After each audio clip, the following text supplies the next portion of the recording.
हाँ, नमस्कार, जय हिंद, वंदे मातरम दोस्तों, कैसे हैं आप सभी? उम्मीद करते हैं कि ठीक होंगे और सभी तक लेटेस्ट वीडियो चैनल के माध्यम से लगातार पहुँच रही होगी। लगातार हम लोग प्रयास करते हैं कि हमारे जो भी नियोजित भाई हैं, उन्हें इंसाफ मिले और उनका जो वेतन है वो बढ़े क्योंकि मैं नहीं, ये सुप्रीम कोर्ट का आदेश है कि योग्यता के आधार पर जो है सैलरी में बम्पर बढ़ोतरी देखने को मिला था। हमने प्रीवियस वीडियो में आपको अपडेट प्रोवाइड किया था।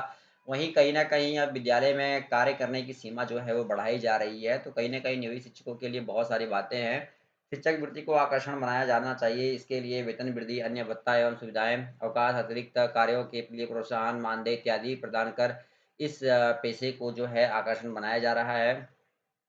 छात्र मनोविज्ञान की समझ विद्यार्थियों में के मनोविज्ञान को समझकर उनकी आवश्यकताओं को पूरा करना है। इसके लिए वेतन वृद्धि एवं अन्य भत्ता, सुविधाएँ, अवकाश इन तमाम चीज़ों को प्रोत्साहन देने की बात जो है वो कही जा रही है। नई रूप जो ये पाठचर्या आई है, इसी में कहा जा रहा है शिक्षक वृत्तीय विकास के शिक्षण पेशे को थकावट को कम करना, बहुत सारी बातें जो है बहुत अच्छी-अच्छी की गई है। शिक्षक बेहतर संगठनात्मक कौशल सीखें, शिक्षकों के लिए ये भी बात कही गई है। शिक्षक को दी जाने वाली वेतन वृद्धि तथा प्रमोशन को उनके वृत्तीय विकास से जोड़ना, शिक्षकों के प्रमोशन का मानक उनकी नियुक्ति की अवधि अथवा वरीयता ना होकर शिक्षकों का परफॉर्मेंस जैसे लिखा है, परफॉर्मेंस के आधार पर कहा जा रहा है कि वेतन को बढ़ाया जाए, पदोन्नति, प्रोन्नति, ये बातें हम यही बात हम कह रहे थे और यही देख सकते हैं यहाँ पे स्पष्ट रूप से नई पाठ्यचर्या का एक रूपरेखा है। शिक्षकों के लिए कर्तव्य बोध एवं प्रेरणा हेतु कार्यशाला का आयोजन किया जाए, ये भी बात कही जा रही है। आप देख सकते हैं तो शिक्षकों के लिए कर्तव्य बोध एवं प्रेरणा हेतु कार्यशाला का आयोजन ये देख सकते हैं। परामर्श कार्यक्रम अनुभवी शिक्षकों द्वारा नए शिक्षकों के लिए परामर्श कार्यक्रम भी चलाया जाना चाहिए। इसके लिए अवकाश प्राप्त शिक्षकों, प्रोफेसर तथा शिक्षा पदाधिकारियों की भी सेवा जो है वो ली जानी चाहिए, ये बात कही जा रही है।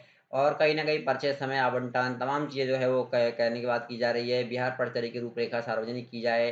कहा जा रहा है कि भाई जो 2025 की पाठ्यचर्या है, उसमें संशोधन किया जाए, कुछ नई-नई चीज़ें लाई जाए ताकि शिक्षक जो हैं, सभी विद्यालय में बिल्कुल ठीक ढंग से ब बच्चों को शिक्षा दे पाएँगे जब उनके लेवल को सुधारा जाएगा, वेतन वृद्धि, प्रमोशन, प्रोन्नति तमाम चीज़ों में सुधार लाया जाएगा। आप देख सकते हैं कि शैक्षणिक गतिविधियाँ 5 घंटे की होगी, जबकि शनिवार को यह अवधि 3 घंटे की होगी। चेतना सत्र मध्यांतर के लिए क्रमशः 20 और 40 कुल मिलाकर देख सकते हैं कि समय में भी बदलाव किया गया है। 8 घंटे तक विद्यालय में रहने की बात कही गई है कि जो भी शिक्षक है, वो 8 घंटे कम से कम विद्यालय में रहेंगे। ये बात भी कही जा रही है और समय सारणी आप देख सकते हैं कि 9 से साढ़े 9, 30 मिनट सर्किल टाइम, गीत प्रार्थना, विशिष्ट बातों की जानकारी देना और 30 मिनट दे सकते हैं मौखिक भाषा, तो ये तमाम गतिविधियों को दे दिया गया है। आवश्यकता अनुसार कक्षा परिवर्तन हेतु 5 मिनट का समय आवंटन किया जाए। जिन विषयों में प्रयोगशाला कार्य की आवश्यकता है, वहाँ 2 वर्ग अवधि को मिलाकर 80 मिनट का कार्य किया जाए। तो ये तमाम संशोधन और तमाम बातें जो है वो की जा रही है। वहीं शिक्षकों के वेतन वृद्धि, विभिन्न समस्याओं को लेकर भी पत्र जो है ये लिखा गया है। और कहीं न कहीं लगातार शिक्षक संघ जो है प्रयासरत रहते हैं और उनका ही फल है कि भाई प्रोन्नति, वेतन वृद्धि नियोजित शिक्षकों के लिए तमाम जो चीज़ें हैं, उसमें संशोधन और तमाम बातें जो है वो की जा रही है, तो ये भी शिक्षकों के लिए एक बड़ी अपडेट है। शिक्षिकाओं के स्थानांतरण हेतु सूची जारी की गई है, इन्हें अब तक विद्यालय आवंटित नहीं किया गया है। इसके साथ ही आरक्षित वर्ग के जिन भी शिक्षकों का चयन सामान्य वर्ग में हुआ है, उन्हें इच्छित जिला आवंटित नहीं किया गया है। तो ये तमाम संशोधन की बात जो है वो कही जा रही है। ग्रेड पदों लिखा है 1 to 5 के लिए बेसिक ग्रेड पदों पर नियुक्त बीएड योग्यताधारी शिक्षकों के लिए 6 माह का ब्रिज कोर्स संचालित करने हेतु फैसला लिए जाने के महीनों बाद भी विभाग उदासीन बना हुआ है। ये तमाम बातें आ रही है, वेतन भुगतान के लिए 19 से माँगा गया आवेदन। सभी कोटि के सरकारी विद्यालयों में वह शिक्षक जिनका नियमित वेतन भुगतान, मातृत्व अवकाश, चिकित्सा अवकाश, अर्जित अवकाश की स्वीकृति चिकित्सा प्रतिपूर्ति एवं सेवांत लाभ का जो है भुगतान विभिन्न कारणों से लंबित है। 19 से 25 अप्रैल तक साक्ष्य के साथ डीओ कार्यालय में आवेदन दे सकते हैं, ये भी बात कही गई है। तो ये तमाम बातें जो है वो क्लियर हो रही हैं, ये तमाम बातें स्पष्ट रूप से यहाँ पे कह दी गई हैं और कल भी हमने देखा था कि भाई बेसिक शिक्षकों की जो सेवा शर्तें हैं, उसमें संशोधन की बात जो है वो कही जा रही थी।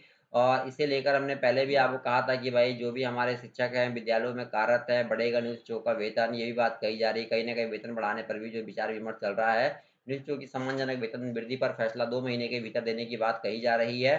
वहीं सेवा शर्तों में बदलाव के लिए कहीं न कहीं अब 6 राज्यों का अध्ययन करने के लिए टीम का गठन भी जो है वो किया जा रहा है। दोस्तों वीडियो को शेयर कीजिए, अनुभव को आधार बनाकर वेतन बढ़ोतरी की बात, योग्यता परीक्षा पर सुप्रीम कोर्ट की बात, कुल मिलाकर वीडियो को आप शेयर कीजिए। इस वीडियो में इतने धन्यवाद दोस्तों, जय हिंद।